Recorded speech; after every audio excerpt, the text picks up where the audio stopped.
Good evening, everyone. We're going to have a great panel here today for the film Meadowland, which premieres tomorrow in competition at the Tribeca Film Festival. So first, please welcome to the stage the director and the DP of the film, Reed Morano. And next, we have the film star and one of its primary producers, Olivia Wilde.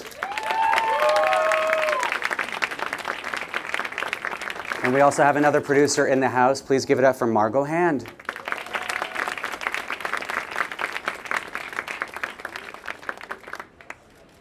Good evening, everyone. How is everything? Is it evening? Is it? It's 6. I'm gonna move my chair back a little. Right. What's the cutoff This day time? got away from us.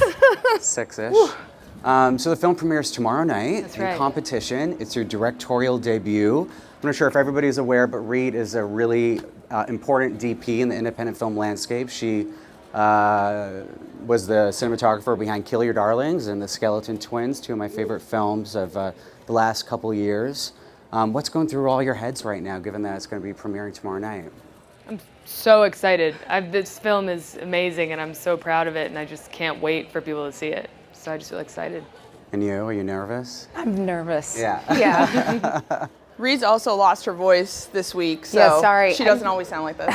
Okay. Well, given that there's obviously no trailer, because the film hasn't been picked up, there's no release date, it's world premiering, as I said, tomorrow night.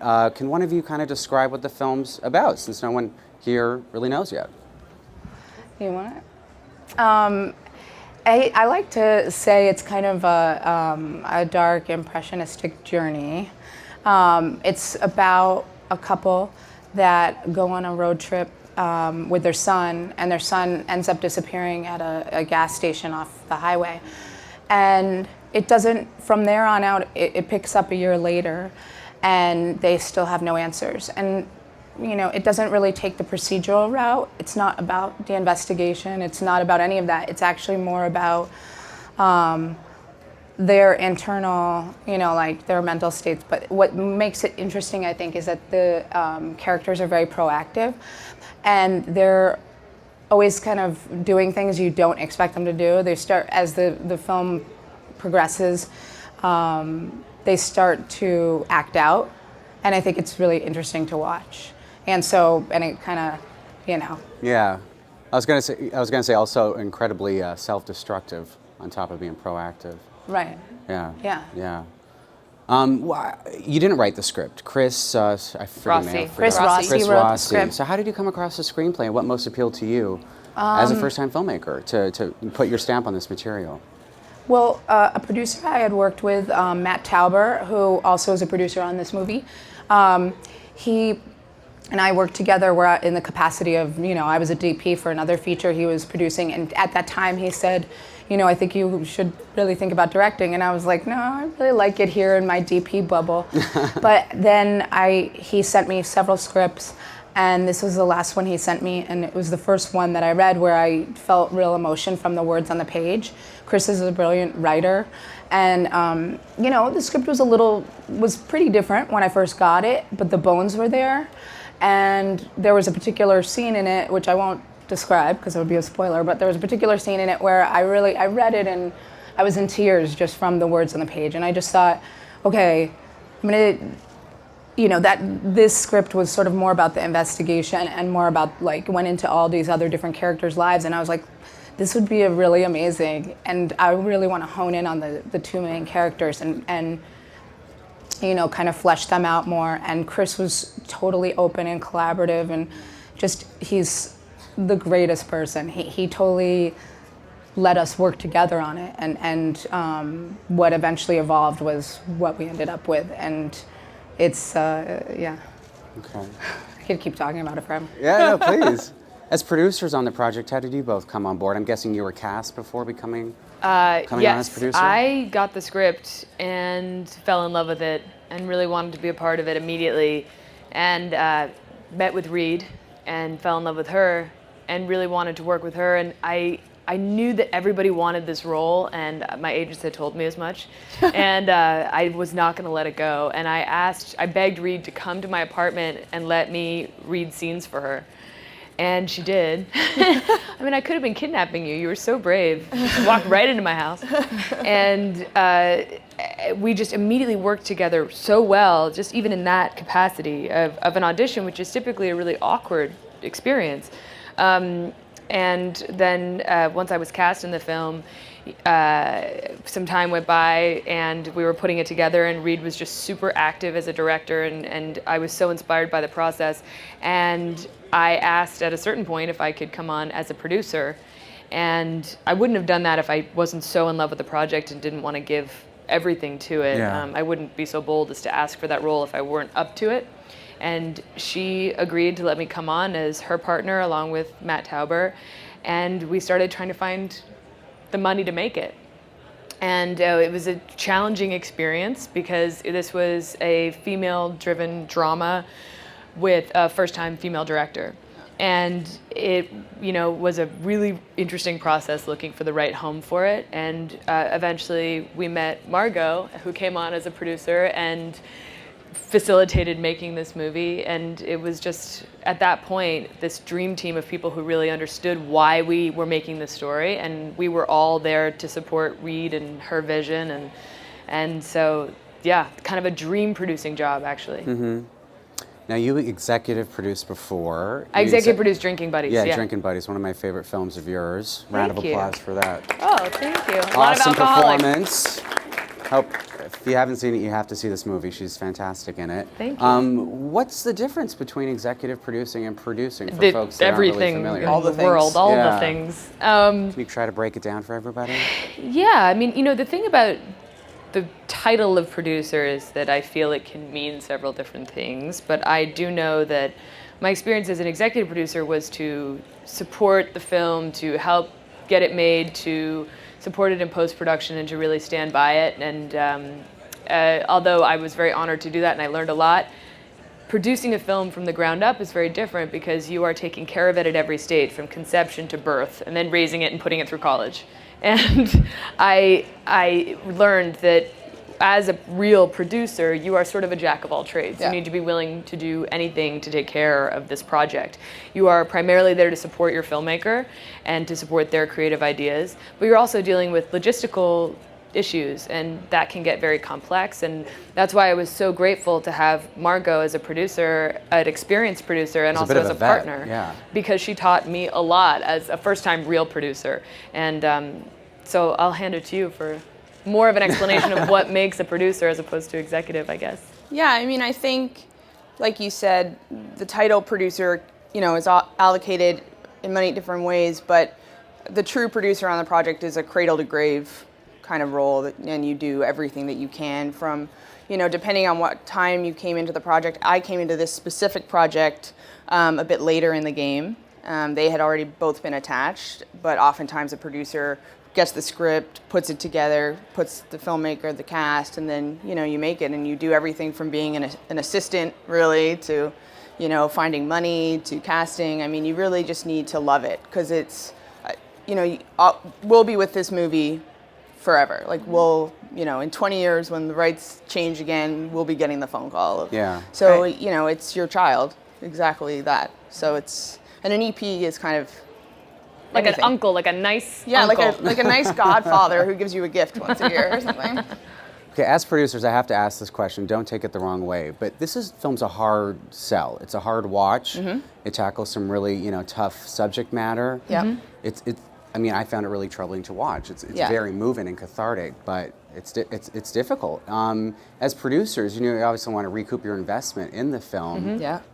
Yes. How do you kind of gauge that and work with that to, Well, I'll say that, the script really took care of that by being not your typical relentlessly depressing, dramatic story. Yeah. There was a lot of humanity in the story. It's much more thrilling than the typical meditation on grief. It is a really unpredictable and kind of, we always describe it as a fever dream, which is really how it feels. It's got this kind of heart-pounding intensity to it, and I find that to be actually very commercial. Yeah. And there's so many great characters in it. Also, Yeah. we have this extraordinary cast. We have Luke Wilson, we have Giovanni Ribisi, we have Elizabeth Moss and Kevin Corrigan. And so we really, I don't think, are a hard sell when you look at the product as a whole now. And I think that, you know, people are afraid to make dramas because they think it'll be a hard sell. But really, I think audiences want to see complex films. I think they want to be challenged. And as we see year after year when the Academy Awards roll around, those films that are a little bit more quote unquote difficult are rewarded because I think that's actually what people are ready to consume. Yeah, I mean, it's, you know, you have to be responsible. You know, it was really important for us to make it for the right budget, you know, and that was one of the most amazing things about putting this cast together is what we were able to get for what we had. It really spoke to Reed and the material.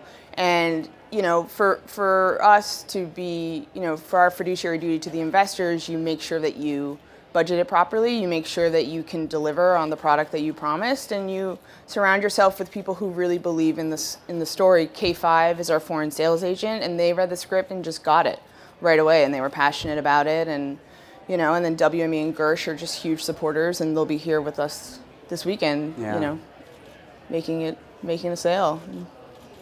Awesome. One thing you didn't broach, which kind of surprised me, was, I mean, it's tough subject matter as a first-time filmmaker. I mean, no doubt must have, did it scare you having to tackle material like this on your first feature, or did you feel totally confident from the outset that you had what it took? I don't think I felt totally confident. Yeah. But I just felt like if I was going to do it at all, I want to take the biggest risk, you know, because, I mean, that's part of the reason why I also, you know, I shot the film as well as directed it. And, you know, a lot of people told me I was crazy to do that. And a lot of people told me I was crazy to direct this as a first film because it is so challenging and it is really complex and it requires, you know, like a subtle hand, I think, in order to not go over into a melodrama situation. Yeah. And also it was just like, but I just was attracted to the material. It's the kind of material I would have been attracted to as a cinematographer. And so, you know, I like movies that make me feel uncomfortable.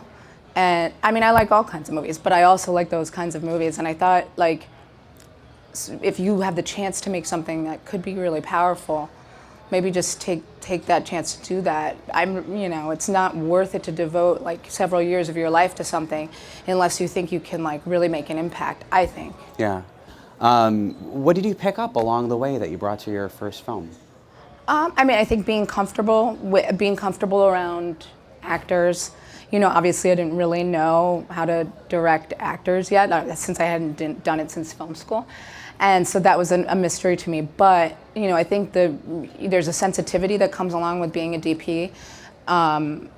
You're like the actor's best friend. You're there to like take care of them and give them the confidence to, you know, if they're not self-conscious, if you can make them feel not conscious, they can give their best performance. And so that was good preparation for me.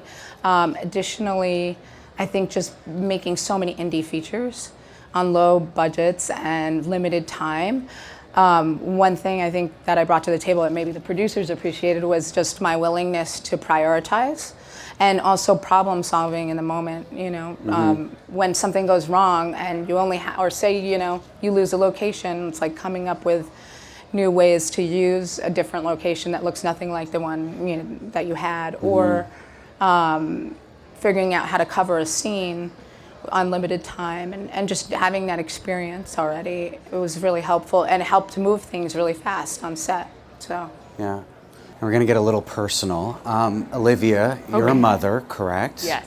How old is your child now? He's 1. Okay, so you had already had your child prior to shooting this, correct? I had him right before we started shooting. Okay. And actually that was another part of the pre-production process that was interesting, is that we were getting ready to shoot the film when I got pregnant. And I told Reed, fully expecting her to say, well, listen, thanks for everything, but I need to recast. And I would have supported that because I just wanted, you know, obviously this movie to get made. And she said she would wait for me, which was just a really powerful moment. And I knew at that point, you know, I was so completely devoted to this film. And later we joked that having the baby was just prep for the role, because I don't know how I would have done it without that experience. I'm sure I would have tried. In my first meeting with Reed, I told her I was really prepared to play a mother because I really love my dog. Yeah, she was like, I know what it. I feel like I can really relate to this. This is how I feel about Paco. And she was like, and I was like, yeah. Is it the same? Is it the same now that you had a kid? It's a little different. It's a little different, right? Yeah. No disrespect to Paco, it's a little different. But certainly, it was a scary thing to think, well, you're going to go through this life-changing experience and have a child and then produce and star in a film. And the support group was so important. Everybody making this film was really supportive of everything I needed to make that happen. And it was incredibly gratifying to be able to have an artistic outlet after going through that experience. And it all felt very meant to be. Yeah. While that prepared you for the role, no doubt must have terrified you as a new mother to live through that kind of loss for, I don't know how long you shot this for, I'm guessing 30 days, like every indie nowadays. 20? 30 days. 20? 30 days. 17? 22. 22? All right. Yeah, it was, I think that's something that Reed and I really bonded over. She has 2 sons. Yeah. And we had many moments of really feeling the pain of this character together, of what she must feel like.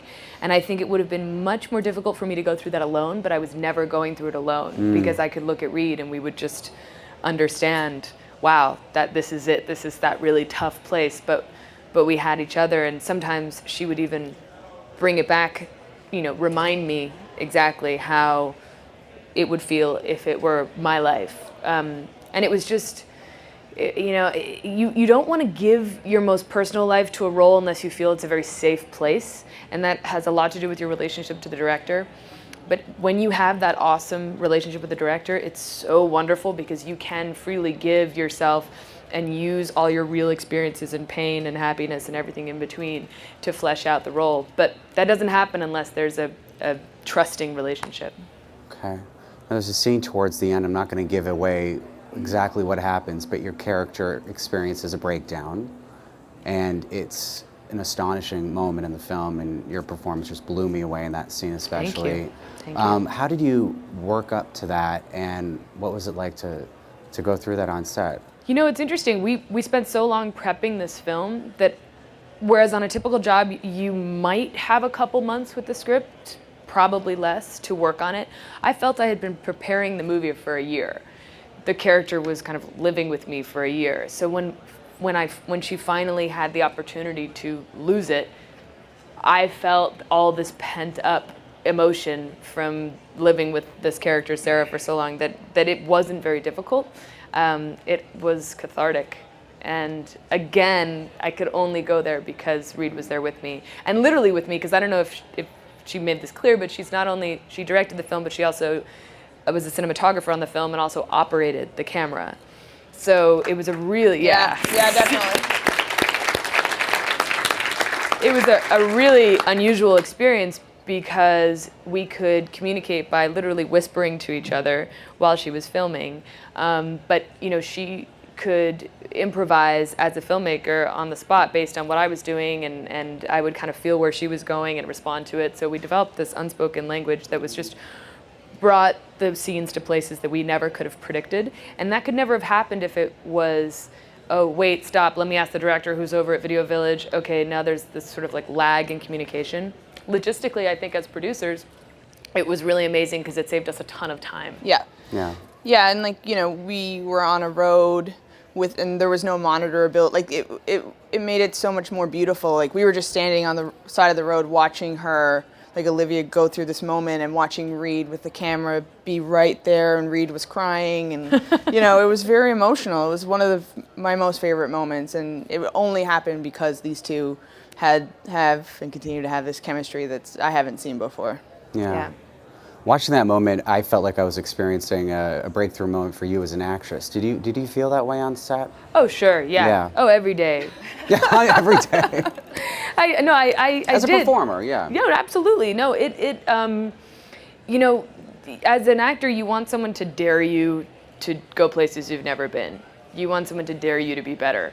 And that's what I felt at every turn with this. And I absolutely feel like I grew and evolved and it honestly just spoiled me, because now I only want to work on things that bring me to those places. And I think that's what we all look for as actors. I mean, you spend your whole career looking for a project that sets you free like that. So I feel pretty lucky. Well, you have to keep making movies. Make more Yes, movies. they Make let more all- movies make all if they the let you. We're going to open it up to the audience. If you have a question, please here just we go. raise your hand. We have a lot, and somebody's going to be coming around with the mic. Hey guys, I have to say, Olivia, I am an actress, and I think your work is amazing and inspiring. Thank you. And I just wanted to know, bringing a character to life, sometimes you do put your own personality into the character.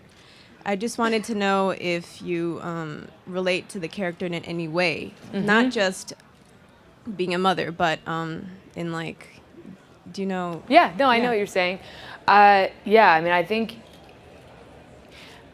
as you evolve as an actor, you realize that it's less and less about departing from yourself and more about peeling back pieces of yourself. And that's why it can be this crazy process of self-psychoanalysis taking on a role, because you might think, well, that character's nothing like me, and then you realize, wow, actually I think the reason I'm drawn to it is because there's more like me than I maybe even want to realize. It's kind of an interesting experience.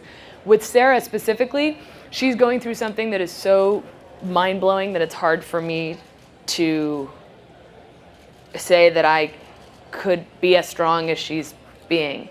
There were many times making the film where we'd say, well, I would just jump off a bridge.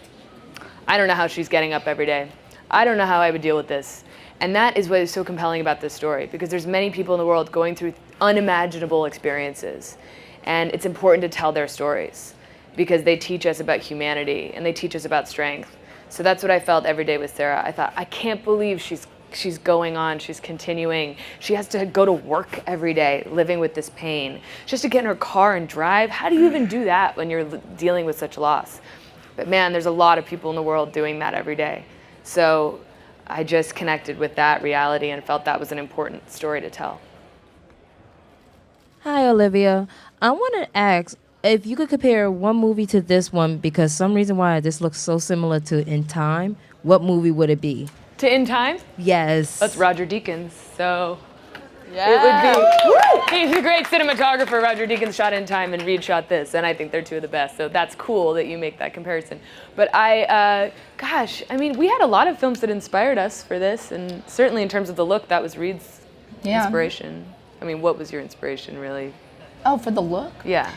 Oh gosh. I mean, I just like it was sort of going to be, I mean, for other movies, I couldn't put my finger on what another movie was actually inspiring the look. Right. The look came out of the emotion that I wanted to achieve. So it was just to be intimate, as intimate as possible with the characters, with the camera.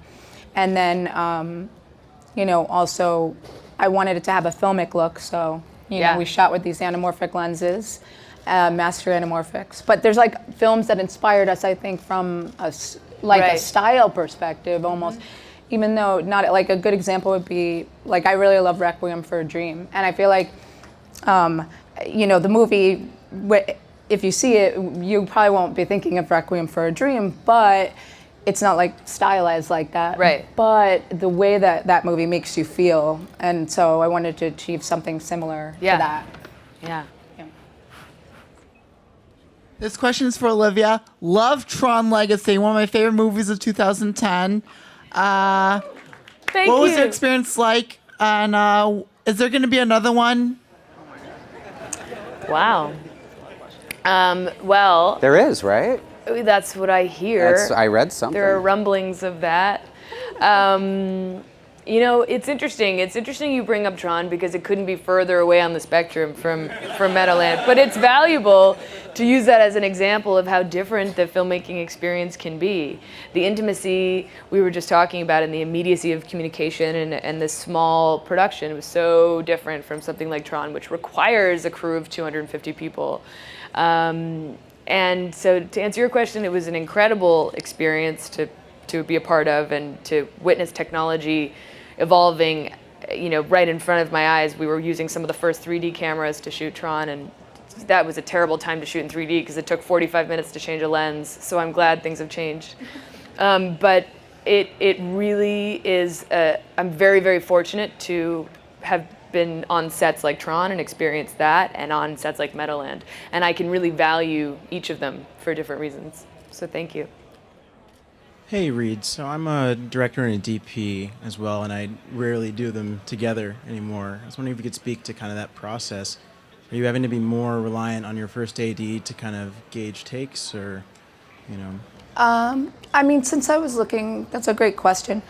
Since I was looking through the viewfinder, I didn't really rely on anyone else to gauge takes per se. I just had to trust myself. If there was something I felt like I didn't, there's something about, I shot the whole movie handheld, and there's something very instinctive for me shooting handheld because I come from documentary, and where you're very much not, you kind of are reacting off of your subjects, as you may know, and you're not, when I'm operating the camera, most of the time, I'm feeling the emotion of the scene, and I'm actually like kind of not really paying attention to the operating, or at least maybe the operating is second nature for me when it's especially handheld.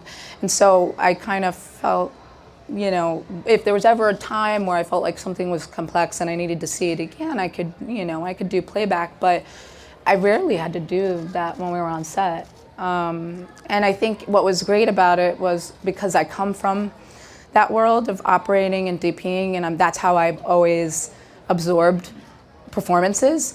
It was sort of the right place for me to be. Also, I could be more actively involved in the scene because the camera is a character too. And for me to have to translate to someone else, well, you know, like what I would want them to do with like a free-flowing handheld camera, it's much faster and easier for me to just get in the scene, because a lot of times I don't really know what I'm gonna do, because what I'm gonna do is based off of what she's gonna do. And I don't know what she's gonna do, and I don't really have a plan. So I just kind of go into it with a very loose plan, like I know I've got the tighter lens on right now.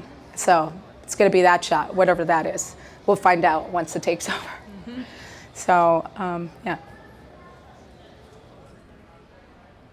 How you doing, Olivia and Reed and Margaret?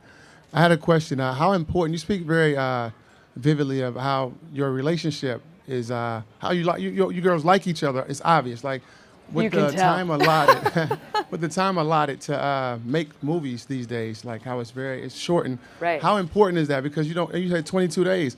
If you girls weren't getting along one day or whatever, right, you weren't feeling like working with each other, that could make the process a little more strenuous. Like, how important was your relationship personally? So important, such a great question. And often, you know, in pre-production, maybe you're given like 2 meetings before you start working with someone, and that's really difficult. So in a way, our challenges of having, you know, a lot of time before we started shooting actually benefited us because we knew each other really well by the time we started. But, you know, that interesting part of making movies, that forced intimacy that's required between actors, between actor-director, between producers. It's like you put your differences aside, you make it happen. There's also a reason that a film set is not a democratic environment. Yeah. The director is the leader and they make the choices, and everyone is there to serve their choices. And I personally believe that's how you make a good film. And directors are also, they have to be great delegators, and they hire people they trust and then trust them to do that work. But so I'd say that's part of it, you know, not signing on to something unless you do think you can give that level of respect and trust to your partner. And then while in the process, knowing like, this is war. You suck it up and you go, and this is like, welcome to the suck. You go, this is it. No, it's much more pleasant than I'm making it sound.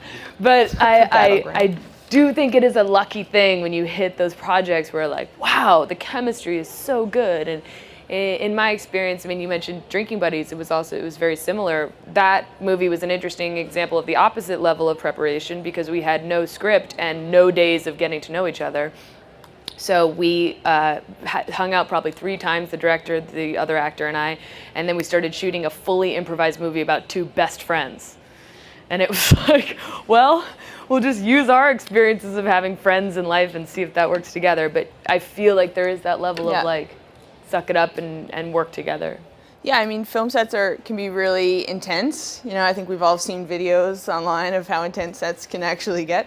Where? I want to see Where that. are those? I think, you know, we were also so proud on the set to be kind of this female trifecta of people working on a film that we really believed in. And, you know, I think if everyone comes to set as a professional and who believe in the movie and who believe in each other, a lot of that chemistry just happens. And I think we just lucked out that we just like each other as people, which doesn't always happen, but that doesn't mean you don't make a great movie.